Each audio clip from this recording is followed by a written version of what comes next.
जय श्री श्याम सभी श्याम प्रेमियों को। कैसे हैं आप सभी? आशा करती हूँ मेरे बांके बिहारी जी की कृपा से आप सभी कुशल होंगे। वैशाख मास चल रहा है और वैशाख मास में स्नान करने का बहुत महत्व है। जो व्यक्ति वैशाख मास में स्नान प्रतिदिन करते हैं, स्नान यानी कि नदी सरोवर में स्नान करना, यदि नदी सरोवर में स्नान नहीं कर रहे हैं तो अपने स्नान का जो जल है उसमें थोड़ा सा गंगा जल मिला लीजिए।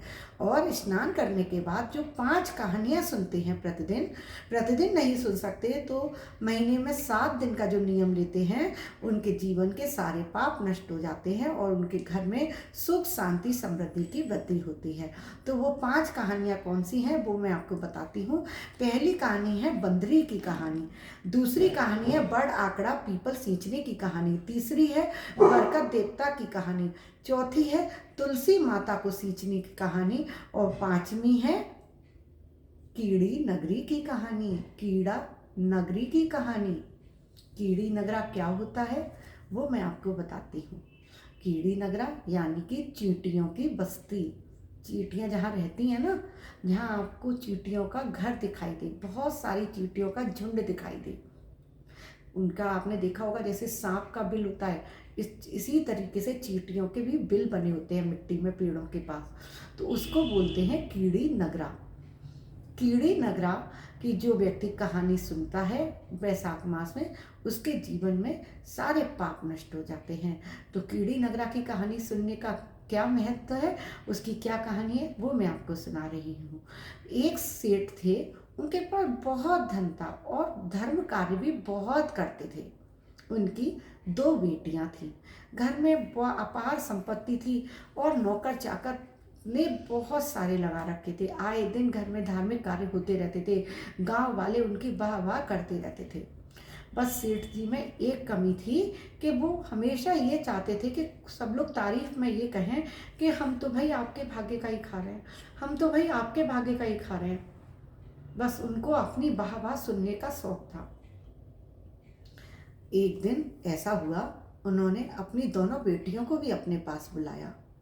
बड़ी बेटी से पूछा, बेटी बताओ, तुम्हें इतना ऐश व आराम मिला है, नौकर चाकर मिले हैं, इतने सुंदर सुंदर वस्त्र पहनती हो, इतना अच्छे अच्छे 56 भोग रोज खाती हो, बताओ किसके भाग्य से? बोली, पिताजी आपके भाग्य से। नहीं तो कहाँ से हमें मिलता, ना हम आपके यहाँ जन्म लेते, ना हमें ये नसीब होता, ये सब तो हमें आपकी वजह से मिल रहा है। पिता बड़ा प्रसन्न हुआ। अब उसने छोटी बेटी को बुलाया, उसने यही शब्द अपनी छोटी बेटी से कहा, बेटी तुम्हें इतना अच्छा घर मिला है, रेशमी वस्त्र पहनने को मिलते हैं, नौकर चाकर लगे हुए, 56 भोग खाती हो प्रतिदिन, इतने सुंदर सुंदर बग्गियों में बैठ कर घूमती हो, तो ये बताओ ये सब तुम्हें किसके भाग्य से मिला? बोलती है, पिताजी ये मुझे मेरे भाग्य से मिला, मेरे कर्मों से, जो मैं प्रारब्ध में करके आई, जो मैं पहले करके आई, वो मुझे इस जन्म में मिला। पिता को तो बहुत गुस्सा आया। उसने बहुत समझाया कि नहीं, कुछ नहीं होता, प्रारब्ध प्रारब्ध कुछ कर्म नहीं होते, तुमने मेरे यहाँ जन्म लिया है इसीलिए तुम्हें मेरे भाग्य का ही मिल रहा है। नहीं पिताजी आप गलत समझ रहे हैं, जो प्राणी जन्म लेता है वो अपने भाग्य का ही खाता है, दाने दाने पर लिखा है खाने वाले का नाम। अब तो पिता को और भी गुस्सा आ गई। लड़कियां शादी लायक होती जा रही थी, उसने नौकर को बुलाया और कहा कि बड़ी बेटी के लिए तो राजकुमार जैसा वर ढूंढना और छोटी बेटी के लिए भिखारी ढूंढना। नौकर सुनकर हक्का बक्का रह गया, लेकिन मालिक के आगे क्या चलती उसकी। उसने कहा, मालिक ये क्या कर रहे हो कि तेरे से जो कहा है वही कर, बड़ी के लिए राजकुमार और छोटी के लिए भिखारी ढूंढ के लेकर आ। उसने ऐसे ही किया। एक बहुत बड़े घर का रिश्ता बड़ी बेटी के लिए आया और एक सड़क चलते भिखारी को पकड़ के लेकर आ गया नौकर, और एक ही मंडप में दोनों बहनों की शादी करवा दी। बड़ी बेटी को तो सेठ ने बहुत सारा दहेज देकर विदा किया, खूब अच्छी शादी करी, रिश्तेदारों को बुलाया, और छोटी बेटी के में कुछ भी नहीं किया, ना कोई दहेज दिया, ना कोई सामान, ना कुछ भी उसको कपड़े। फिर भी लास्ट टाइम फिर उससे पूछा छोटी बेटी से कि बोल तू किसके भाग्य का खाती है, अगर तू अभी भी हाँ कर देगी तो मैं तेरी ये शादी, इतना पैसा दे दूंगा कि तेरा ये भिखारी पति भी करोड़पति हो जाएगा। उसने कही, नहीं पिताजी, ये जो पति भी मुझे मिला है ये मेरे भाग्य का ही मिला है। आप नहीं ढूंढ के लाए हो, मेरे भाग्य में यही पति था, इसीलिए मेरे भाग्य में आया। तो मैं आज भी यही कहूँगी कि जो मिलता है अपने भाग्य का मिलता है। अब तो पिता को बहुत गुस्सा आ ही रही थी। उसने उसको कहा तू जा, एक जोड़ी जो कपड़े पहने हुई थी उसी में ही उसको विदा कर दिया और घर से निकाल दिया। ना कोई दहेज ना कुछ। वो चली गई अपने पिता के घर से अपने पति के घर। वहाँ जाकर धीरे धीरे समय बीत गया। वो अपनी पति की खूब सेवा करती छोटी बेटी, और उसके घर के पास में चींटियों का एक झुंड रहता था। चींटियों की बस्ती, जिसको कीड़ी नगरा बोलते हैं। चींटियाँ रहती थी कच्ची ज़मीन में, क्योंकि वो कच्चे घर में ही रहती थी, तो उसके घर के पास चींटियों की बस्ती थी। उस बेचारी के पास कुछ खाने को तो ज़्यादा था नहीं। पति मांग कर बिच्चा में जो लेकर आता उसमें से थोड़ा आटा चुगा चींटियों को रोज खिलाती। बैसाख का महीना चल रहा था, प्रतिदिन चींटियों को चुगा डालती, आटा भून के पंजरी बनाकर और चींटियों को खिला देती। समय बीतता गया। धीरे धीरे उसके पति को नौकरी मिल गई, घर के हालात बदलने लगे और अब तो दिन दुनी रात चौगनी तरक्की होने लगी। उसके घर में नौकर चाकर हो गए, पैसा हो गया। एक दिन उसके पिता के मन में आया पता तो लगाया जाए दोनों बेटियों के हालात क्या है, कैसी है मेरी बेटी। बड़ी बेटी तो बहुत खुश होगी, आखिर मैंने उसको तो करोड़पति के यहाँ ब्याया है, और छोटी का तो बहुत ही बुरा होगा, लेकिन फिर भी चलो पता लगवा लेते हैं। नौकर से कहा जाओ जल्दी कराओ दोनों बेटियों को, और बुलाते भी लाना अगर आना चाहे तो।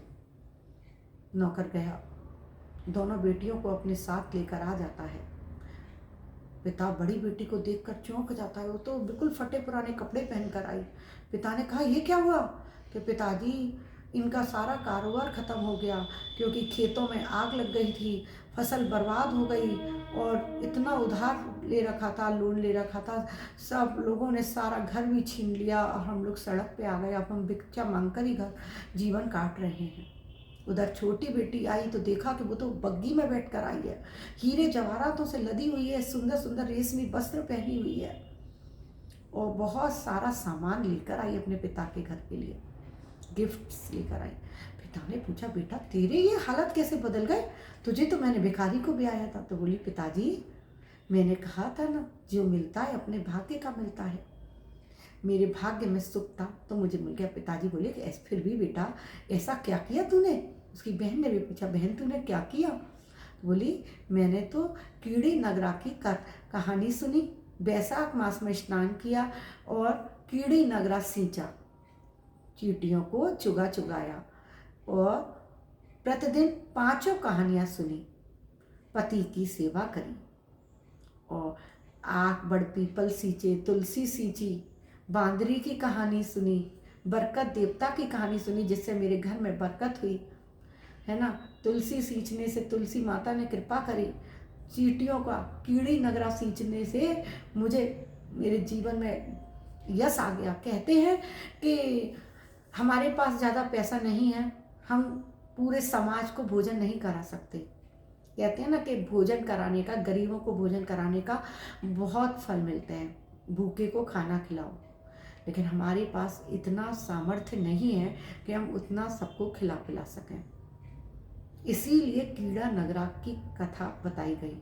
इसका सुनाने का महत्व क्या है कि कीड़ी नगरी यानी कि एक चुटकी आटे से आप पूरी कीड़ी नगरी को भोजन करा सकते हैं, यानी कि भंडारा कर सकते हैं। आप एक गोले में पंजरी भर के 6 माह तक का पुण्य प्राप्त कर सकते हैं। गरीबों को भोजन कराने का जो पुण्य होता है, तो वो कीड़ी नगरी, चींटियों की जो पूरी बस्ती है, वो 6 महीने तक भोजन करेगी और उसका पुण्य आपको प्राप्त होगा। तो कौन सा काम जो हम नहीं कर सकते, तो उस काम को हम, जैसे प्याऊ लगवाने का काम हम नहीं कर सकते, तो हम पक्षियों के लिए थोड़ा सा पानी एक कटोरे में भर कर रख तो सकते हैं, उनको तो पानी पिला सकते हैं। हम गरीबों को खाना नहीं खिला सकते तो जानवरों को तो खिला सकते हैं, चिड़ियों को तो चुगा डाल सकते हैं, चींटियों को तो डाल सकते हैं। तो जो हम बड़े काम नहीं कर सकते उनको छोटे रूप में अवश्य करिए।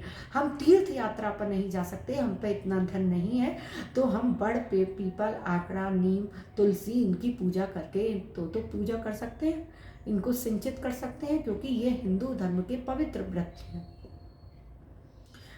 हम नदी सरोवर में स्नान करने के लिए दूर नहीं जा सकते, तो हम अपने घर में बाल्टी में थोड़ा सा गंगा जल डालकर स्नान तो कर सकते हैं। सही कह रही हो या नहीं? आपको मेरी बात समझ आ रही हो? मेरी कथा कहानियाँ अच्छी लग रही हो तो मेरे चैनल पर ज़रूर बने रहिएगा और मेरे चैनल को लाइक और सब्सक्राइब करना बिल्कुल मत भूलिएगा। अच्छी लगे कहानी तो अपने रिलेटिव्स के साथ भी शेयर कीजिएगा और बेल आइकॉन प्लीज़ दबा दीजिएगा। मेरे नोटिफिकेशंस वीडियो के प्रतिदिन जो मैं अपलोड करती हूँ आपको मिलते रहेंगे। और पता है मैं किस समय वीडियो अपलोड करती हूँ? सुबह 6:45 बजे 6:45 पर। आप देखिएगा, डेली मेरी नई वीडियो आ जाती है, तो देखिएगा ज़रूर और प्लीज़ सब्सक्राइब ज़रूर कर दीजिएगा। अभी के लिए विदा लेती हूँ। राधे राधे।